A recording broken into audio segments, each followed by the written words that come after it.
गंगा पूजे यमुना को, यमी पूजे यमराज को, सुभद्रा पूजे कृष्ण को, गंगा यमुना नीर बहे, मेरे भाई की आयु बढ़े।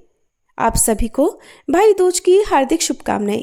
आइए जानते हैं साल 2025 में कार्तिक मास के शुक्ल पक्ष की द्वितीय तिथि कब है, और क्योंकि इस दिन भाई दूज का पर्व मनाया जाता है तो भाई दूज के दिन भाई को तिलक करने के शुभ मुहूर्त क्या क्या रहेंगे। भाई दूज के दिन बहनें अपने भाई के माथे पर तिलक लगाती हैं।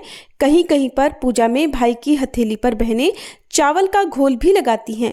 फिर कद्दू के फूल, पान, सुपारी और दक्षिणा आदि हाथों पर रखकर धीरे धीरे पानी हाथों पर छोड़ते हुए मंत्र बोलती हैं या इस प्रकार कहती हैं: सूर्य, चंद्रमा, पृथ्वी, समुद्र, वेद, पुराण, तप, सत्य, ब्रह्मा, विष्णु, महेश, देवता, मुनि तथा धर्म मेरे भाई की रक्षा करें, और जब तक पृथ्वी तथा सूर्य आदि स्थित हैं तब तक मेरे भाई की संतति चले।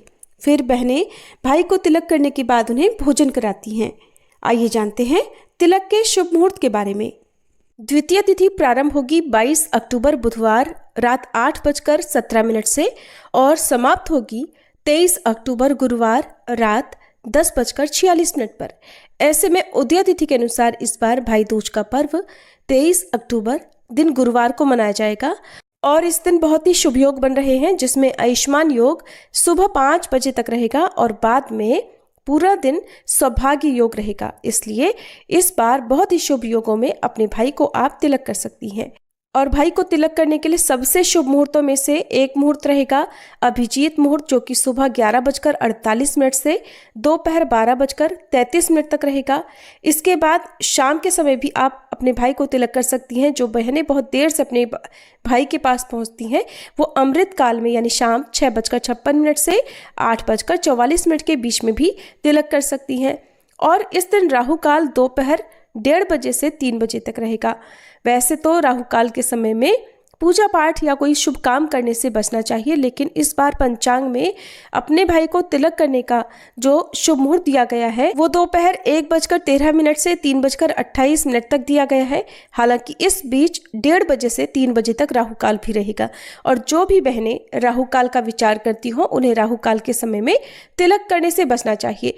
आप राहु काल को छोड़कर पूरे दिन भर में किसी भी समय द्वितीय तिथि के अंदर अंदर अपने भाई को तिलक कर सकती हैं, क्योंकि कई बार ऐसा होता है कि शुभ मुहूर्त बीत जाने के बाद बहनें अपने भाई के पास या भाई अपनी बहनों के पास पहुंचते हैं। तो ऐसे में आप अपने मन में किसी भी प्रकार की दुर्भावना को छोड़कर सच्चे मन से अपने भाई के शुभ और कल्याण के लिए दीर्घायु जीवन की कामना से उनको तिलक कर सकती हैं। इसके अलावा 23 अक्टूबर को विजय मुहूर्त यानी दोपहर 1:58 से 2:43 में भी आप अपने भाई को तिलक लगा सकती हैं। और विजय मुहूर्त में यदि आप अपने भाई को तिलक करती हैं और अपने भाई के हर काम में सफल होने की कामना करती हैं तो आपकी ये मनोकामना पूर्ण हो सकती है। आपको ये जानकारी कैसी लगी कमेंट बॉक्स में जरूर बताइएगा।